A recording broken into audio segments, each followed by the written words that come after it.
My name is G. Horton, and I'm a senior mortgage loan advisor with Tidewater Home Funding, a local mortgage company. Currently, I am licensed in Virginia, North Carolina, and Florida. First of all, I really want to thank all of you for taking the time to kind of learn more about what's going on in our industry. If you're thinking about buying a home or selling a home, maybe even refinancing your home, hopefully between Lolita and I, we're able to give you the tools that you need, and certainly will be available even long after this call.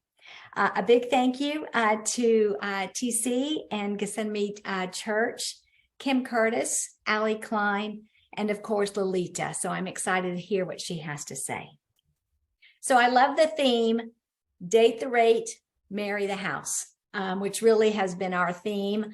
I personally have said it over and over again to so many clients when the rates were higher. But if you want to buy a house, don't let the rate intimidate you. We have ways to make it work. There is a housing demand for household formations to continue. And you're probably asking, what does that mean?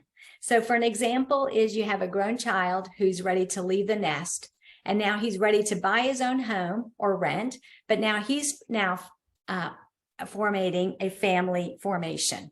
And so that's how things continue. Inflation caused rates to rise quickly in a short amount of time. Gas, food, services, rent increased. Unfortunately, people didn't move up, they didn't move out, and they didn't move down. And this caused a housing shortage. More buyers than inventory. The good news, inflation is starting to come down towards the end of last year, and we are seeing rates start to come down as well. Experts believe that rates will start to improve throughout the year of 2023.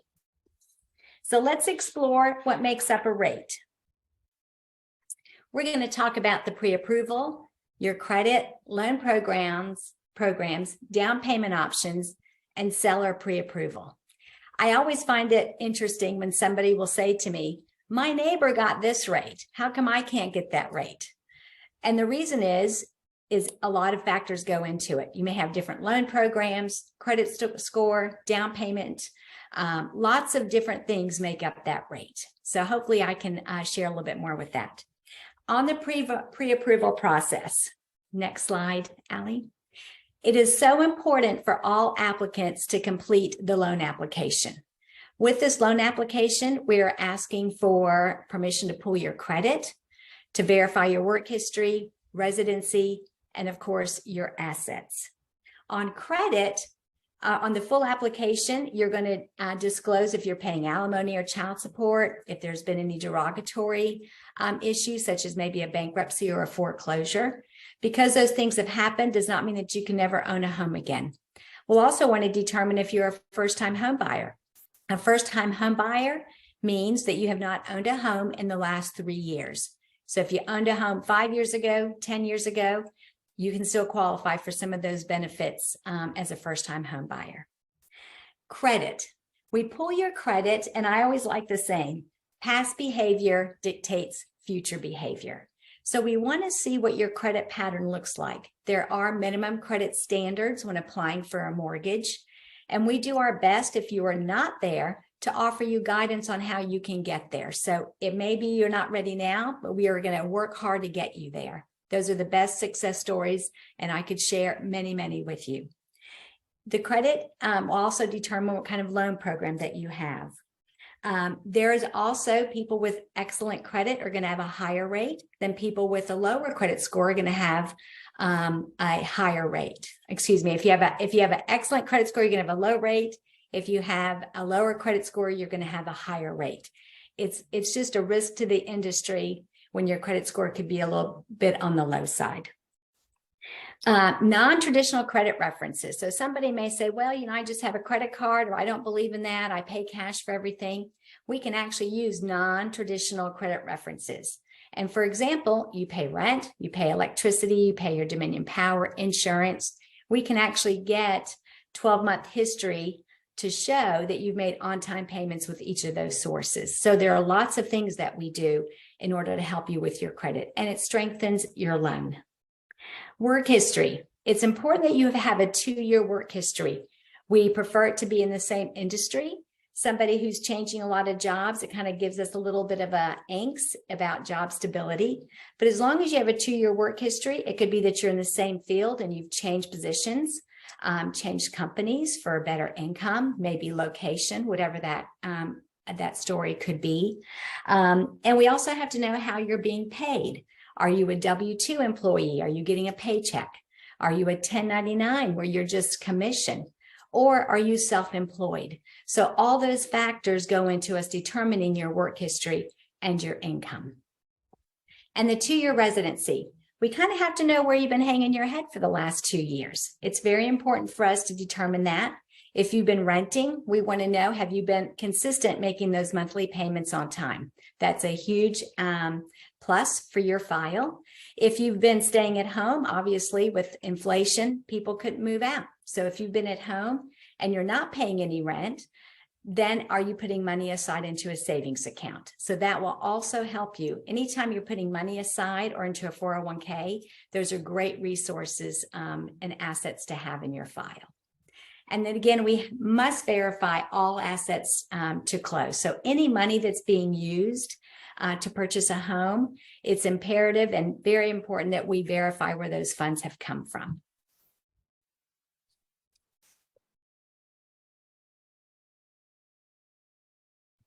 So depending on what we find out between the loan application, your work history, your credit, and your income will help me determine which loan program best fits your needs and your personal situation. So we have several types of loan programs. Next slide. Yep, the first one is conventional. And I think we've all kind of heard about that. Conventional comes in a 30-year, 20-year, 15, 10. There usually are fixed rates or adjustable rate mortgages. Conventional is really for those folks that have pretty good credit, have higher down payment funds for their property. They're also conventional is for investment property or second home.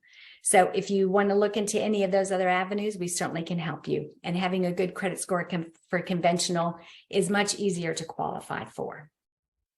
Federal Housing Administration, which we call FHA. FHA is a great program, especially for first-time home buyers. And they also have a lower down payment, 3.5% down payment. And they also are credit forgiving. So if there should be any blemishes on your credit history, they're a little bit more forgiving of those blemishes. A VA is just for what it says. It's entitled for our veterans. As long as they have entitlement, they can apply for a VA loan and they will receive 100% of the purchase price. Veterans can also have more than one mortgage, VA mortgage, and of course they would have to qualify for that. A VA veteran can be active, retired, separated, or it can be a surviving spouse. And then lastly, we have the USDA, and that's really for your agriculture, your rural areas, 100% financing for them. However, they do meet total household income, and it does depend upon credit score. So each one of these loan programs and your credit score and your debt to income and your total household will really determine which loan program you fit into and what rate will come with that loan program. So it's just not one rate for all different programs. They each have their own risk-based fees involved. The next slide is down payment assistance. And this is one of my favorites, especially in a market where people really want it. First-time home buyers would like some assistance in buying a home.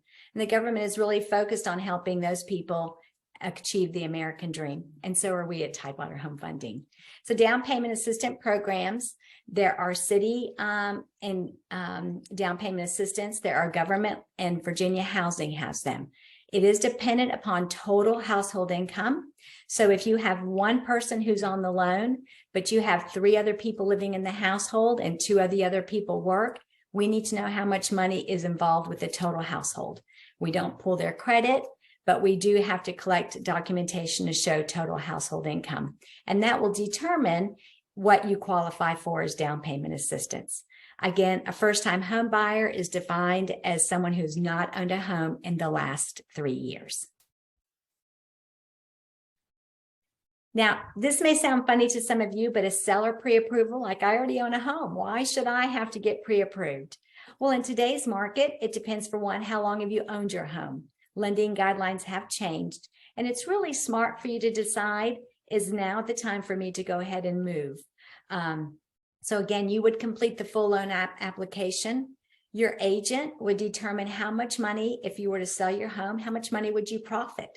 So that will help with me or another lender determining the best loan program for you as far as your down payment.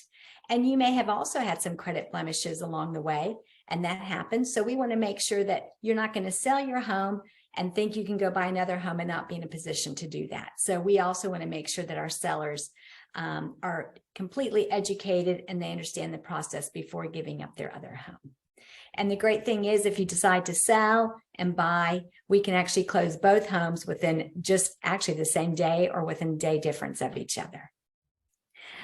So that's all that I have on the rate. Does anybody have any questions, or are we going to wait for that towards the end?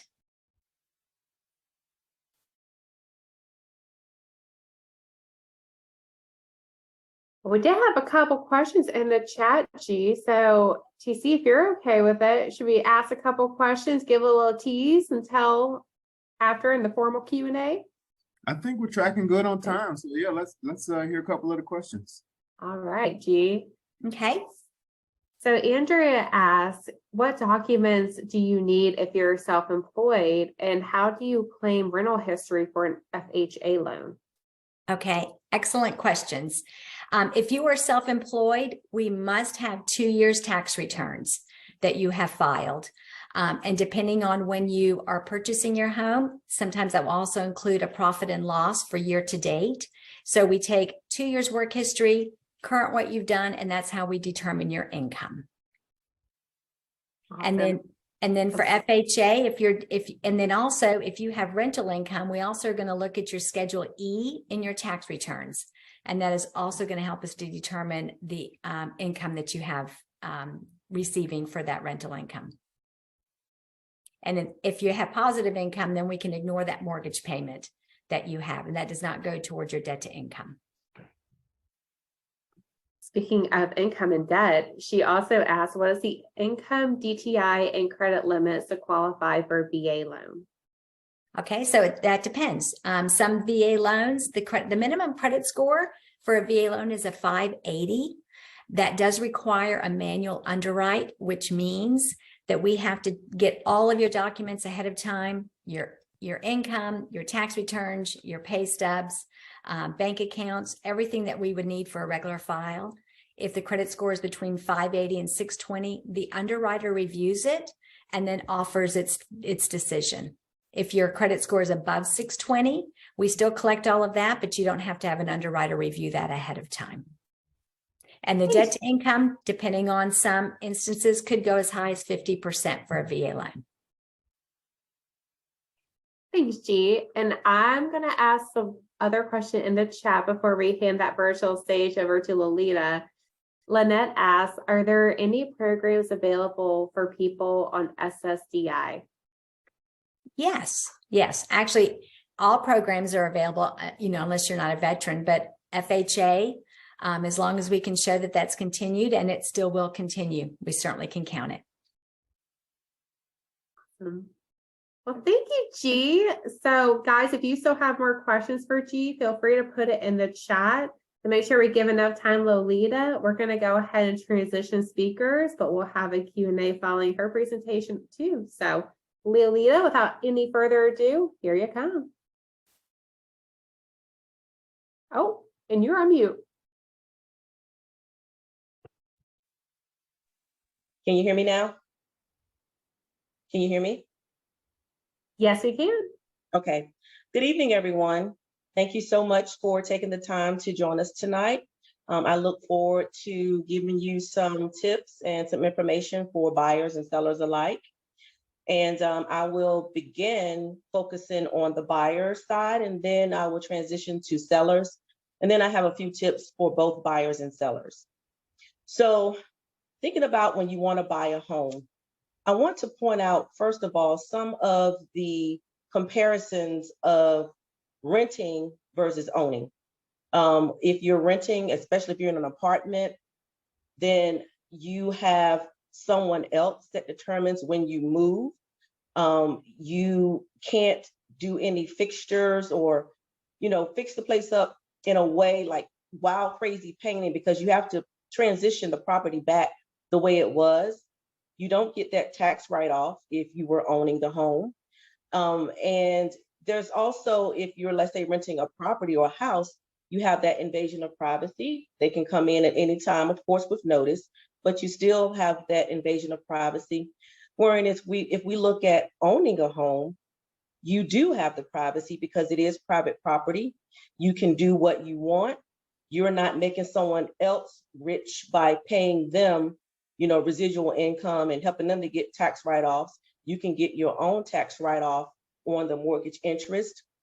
If you want to have social events, or if, let's say, you even want to build something for your child in the backyard, you do have that. So ownership just gives you a little bit more freedom, and it's a piece of the American dream, owning your own home. So the next thing we want to do as a buyer is to positively position yourself. And by that, I mean, let's talk about savings. You want to build your savings. If you know that you want to buy a house, I would say, even if it's in the next year or in the year after next, the more money you have and that you have saved, then it will help you with a greater down payment. You also want to, like G said, make sure you have the highest credit score. So talk to your creditors, start trying to get that credit score down as low as you can. The lower your credit score, the better for you. Also, when it comes to saving money, I would also say, if you've been with a company for a long period of time, let's say your cell phone company or your cable company, sometimes you can even call them and ask for the loyalty department.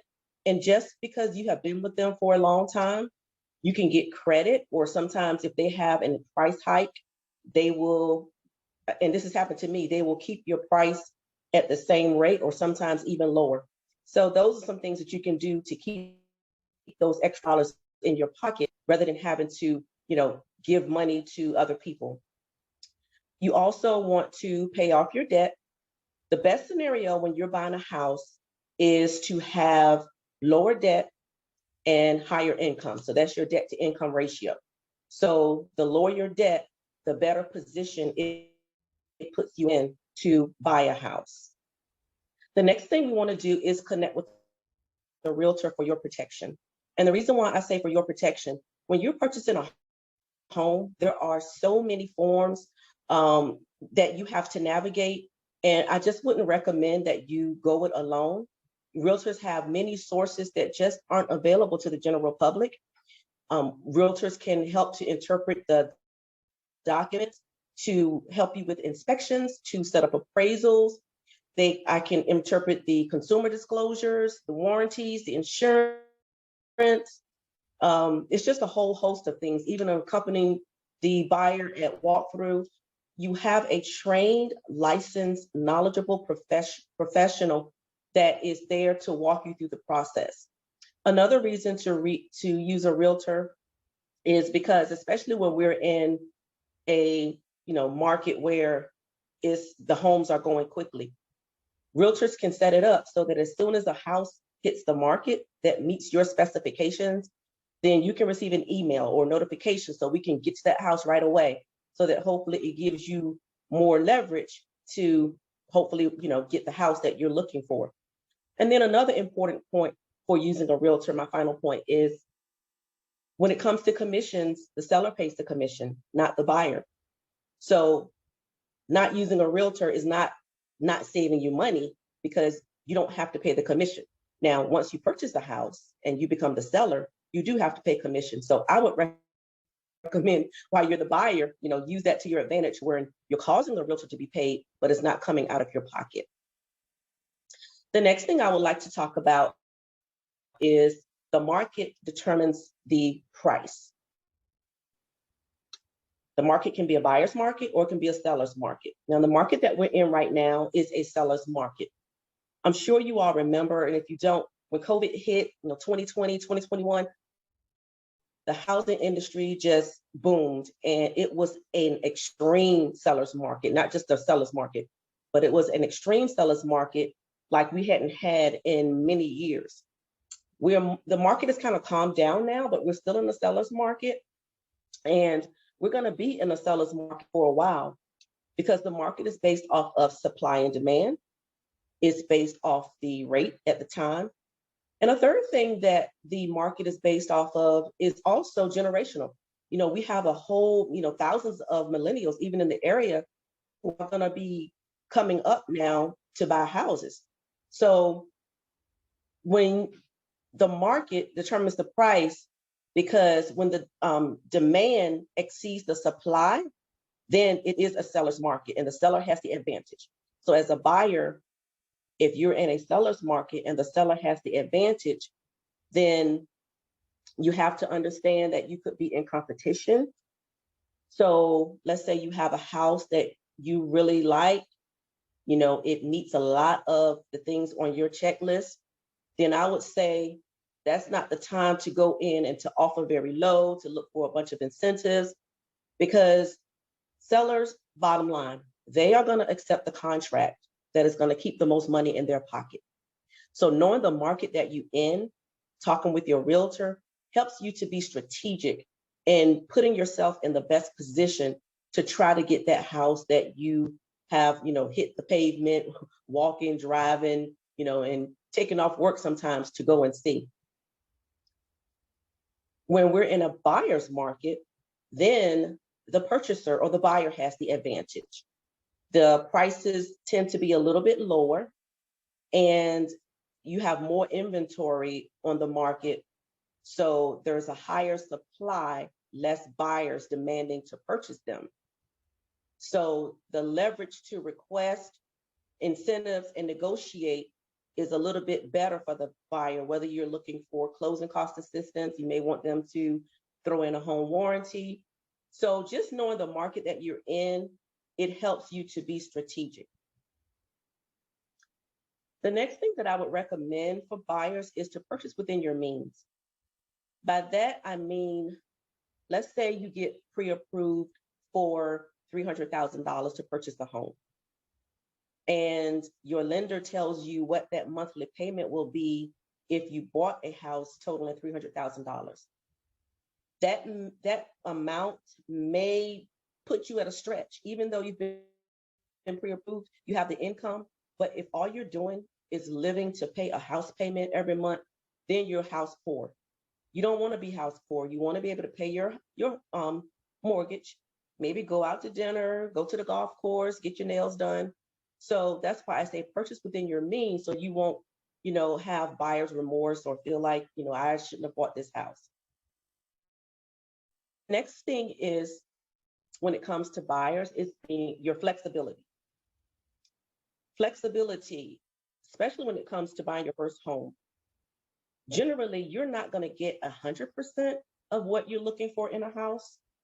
So the best approach is to maybe create a list of non-negotiables.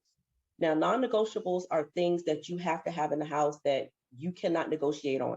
It could be the location, it could be school zones, it could be the number of bedrooms or bathrooms, and of course, safety. So your non-negotiable list, those are the things that you say you want to make sure that those are in the house. Then you want to make a list, which is called your wish list. Your wish list means these are things that I also would like to have, but I can be a little bit more flexible on those. So you don't want to make your non-negotiable just 100%. Everything is non-negotiable, because you're not going to get 100%. Even if you are, let's say, buying a new construction. Now, it depends on the type of new construction, because a lot of times the builders have already gone down and had those plans approved. So they can't customize. You do have communities where you can customize, but in general, if you're buying a resale property, then just be flexible. Look at your non-negotiables. If it checks off the things that really, really matters most to you, then let's stick with that. Focus on what really matters. When you focus on what really matters, when you walk into a property, If the color isn't right, or if you see a little bit of chipping paint, or if you drive up and the landscape doesn't look right, those things are cosmetics. They can change.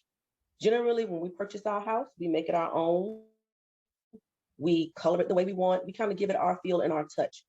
When you focus on what really matters, if you walk in and you smell something that smells like moisture, that could indicate a plumbing problem or even a mold problem. If you want to see how old is the roof, or if you're walking around and you see like circles in the ceiling, that could indicate a leak. Your HVAC system. So my point is, especially as a first-time buyer, don't get wrapped around the axle on things that you can change. That's not going to cost you a lot of money. You want to look at the things that's going to cost you a lot of money. And generally, that comes in with a home inspection. A home versus a house. And this is really important because when you are out shopping for a house or a property, you don't own it until you get the keys. And there are so many things that can happen before you get to the closing table. Now, we do our best to get to have a smooth closing and to get you there. But again, you don't own it until you get the keys. And even then, you don't own it until it's paid off. But you have legal right once they transfer the keys over to you. So the best thing to do is to see it as a house and not a home, especially up until the home inspection. Now, the reason why I say the home inspection is because contracts can be made or broken during the home inspection, because even though it's ratified means all parties agree, the buyer and the seller have signed, they're moving forward. But there is a legal out for buyers and sellers if the buyer and seller cannot agree on repairs following a home inspection. So let's say you have someone haven't had the home inspection, but all their non-negotiables are there. It's a good community. They love the house, and it's fine to love the house. You should love where you're going to move. But you've taken your family by, you drive by every day, you've seen yourself moving there, your heart is in it, and you are just stuck on that house. It makes it a little bit harder. Let's say if it comes back and it's a bad property home inspection, and there are some things that's going to cost you money. I have had examples where my buyers, against my best, judgment, against my advice, have purchased the house because they fell in love with it. And it's hard to tear them away after that. So again, when you're out and you're looking, even when you ratify a contract, until that home inspection, it is a house. It becomes a home when you're sleeping there. It becomes a home when you're eating there, etc. All right, so that's all I have for buyers. Let's talk to sellers. Sellers, respect the market. When I say respect the market, the CMA, or the comparative market analysis, that is what drives the price. I know as owners, we put a lot of time, attention, money into our property to keep it up, to maintain it. So we feel like it's worth a lot of money, and that's fine. But the comparative market analysis is what you should base your price on, because the market value is what a buyer will pay. It's not the assessed value. It's not the home insurance value. It is not the appraised value. It is what a buyer will pay, not what your neighbor's house costs. So when you have a realtor and they provide a comparative market analysis, and a little bit more about what that is I look at comps. I generally stay within a half a mile, if I can, of the property that's being sold, and look at like properties.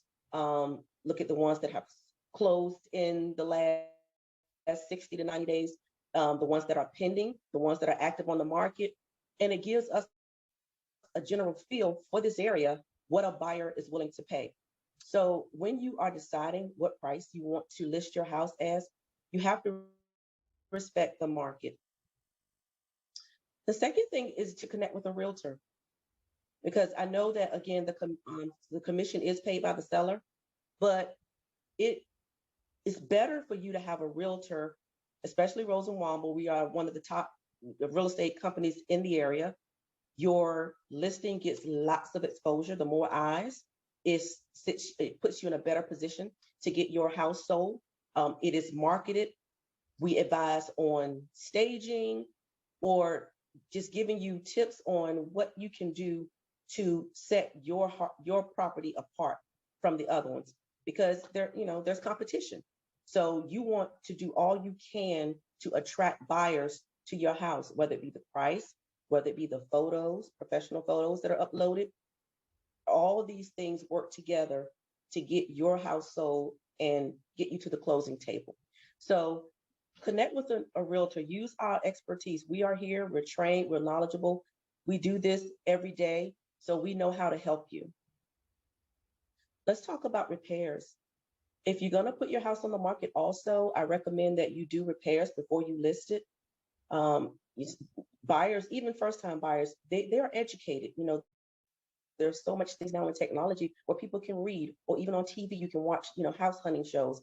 So buyers are educated, and it's not, you can't really take advantage of people. So it's better to do it right. So I would say just repair the house before you put it on the market. You could also go as far as to get a free home inspection.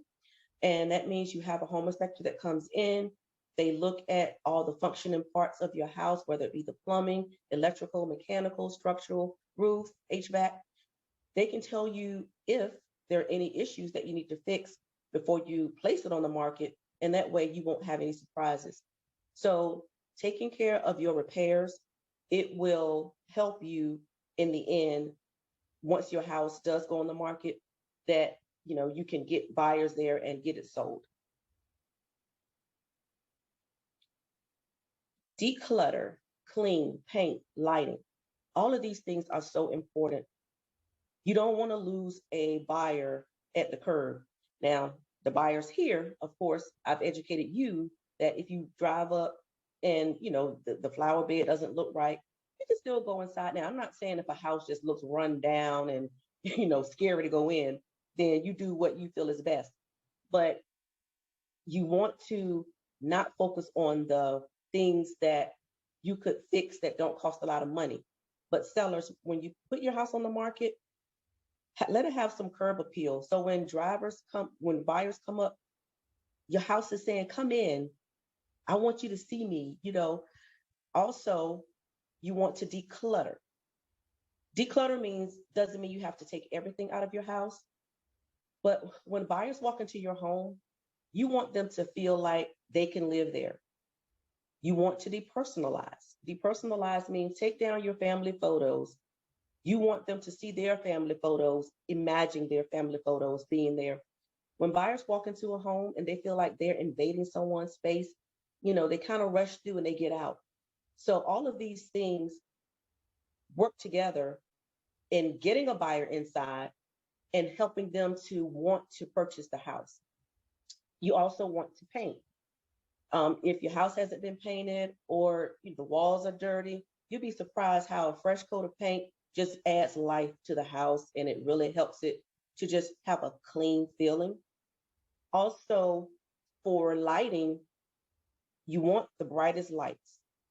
When you walk into a house and it's dull and dim, sometimes it can be a little bit creepy, or it can be a depressed feeling. So that's fine if you're living there and that's what you like. But if you're going to put your house on the market, I recommend changing those light bulbs out. Let it be bright, when they walk in. Then you do also want to make sure the curb appeal, make sure that your curb appeal is nice. Just small things like making sure your lawn stays cut, breaking up the leaves. When your house is on the market, you want to have that on a steady rotation, not just waiting for the realtor to say, have someone coming by, and then you run out and do it, because sometimes, those showings can be that same day. So make sure you have the curb appeal. And then also with your pricing. Again, I know that we tend to feel like our properties are worth a lot, and I'm not saying that they're not, but just listen to your realtor, go by the advice. We don't tell you a price off the top of our head. It's a very systematic process that gives you kind of a range of where you should price it. But again, we work for you. If you say price it at this amount, we'll price it at that amount.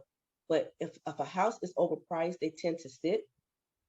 It's better to price it market value and have someone offer over that than to overprice it, and then you don't get any offers because they can go around the block or down the street and get kind of a light quality that's reasonably priced. So just be cautious about trying to overprice it. Now, if you just feel that the price you want to set it at is that's going to sell at that price, then I would say agree with your realtor. Hey, we're going to set it at X price. And if it doesn't sell in 2 or 3 weeks, we'll drop the price. But just be strategic in doing that to give you the best position to get your property sold. Staging. Staging is when a house is vacant. It's better to stage it because when buyers walk in, they kind of want to feel the flow of the house, give them some ideas of what they can do in the house. Staging also adds warmth. And staging can be as minimal or as extravagant as you like. There are staging companies, they will come out, put a table and chair, beds, flowers. But I recommend if you've already moved and you have a vacant property, consider staging. That is something that can set your property above the rest of the properties. And showing flexibility. For showing flexibility, let's say you have your house on the market and you haven't moved out, it's occupied, your family are there. That's understandable. So what you need to do is let your realtor know some times where you just don't want to show it. Those times can be blocked off. It could, like if you're working from home and you don't want anyone to come before 4 o'clock, then you should be flexible to say, you can have showings, from 4 to 8 or 4 to 8:30. But if you're only showing your house on weekends, you're not getting a lot of traffic through there, and it minimizes your chances of receiving an offer for your property. So just try to be flexible in showing it. Okay, so those are the only things that I have, the only tips that I have for the sellers. Let's talk about a few tips for buyers and sellers. Title insurance policy. The title insurance policy is given to the buyer as a part of your closing costs when you purchase the house. Sellers, I hope you do have one. Sometimes it can be optional, but please, if you have a title insurance policy, never discard it. The reason why I say never discard it is because when you purchase a property, even when you move, your thumbprint is tied to that property forever. You will be in the chain of owners. It doesn't go away. So let's say you purchased a property, you sold it, you've moved away. And, as life happens, somebody could come from somewhere, a long lost relative that no one knew about. This was my Uncle Joe's house. It never should have been sold. You owe me money, yada, yada. You know how that goes. So what happened is they hire some lawyer, because a lawyer will take anything, and lawyer comes knocking on the door. They're going to go to the current owner if they feel the money is owed. If the current owner has a title insurance policy, there's nothing they can do. It covers any title issues. So they go to the previous owner. And this happens, they keep going through the chain of owners until they locate someone that has the money with no title insurance policy. So if this ever happens and you've moved away, but something down the road, when you lived at this address 5 years ago, this happened, you produce your title insurance policy, you're covered. So please put that title insurance policy somewhere for all of your properties and never get rid of it. Mortgage interest is tax deductible. This is just something, G talked about it, but just so you'll know, that is a huge perk in home ownership because we pay a lot of interest. 3 words you hear in real estate all the time: location, location, location. So location is important. When you purchase a house, or even, when you're selling a house, location also drives the price. I've seen it where beautiful homes, and it's like they're just sitting in a neighborhood that it doesn't fit. And I'm sure you've seen that nowadays where you have contractors and they'll throw this beautiful house up in a neighborhood that just for your liking does not feel safe. Just consider that, because when you go to sell, that could become an issue. So location, location, location is very important. You know, you could take one house and it could sell for 200,000 in one neighborhood, lift that same house, put it in another neighborhood or another city, it could sell for 350,000. It just depends. So just careful about the location. And then the last thing I would like to say is if you have any questions or you're looking for a realtor, or if there are things that I did not touch on that you would like to discuss with me, please give me a call, send me an email. No strings attached. I'm here to help you. And I thank you so much for allowing me to come into your homes, your offices today. Thank you.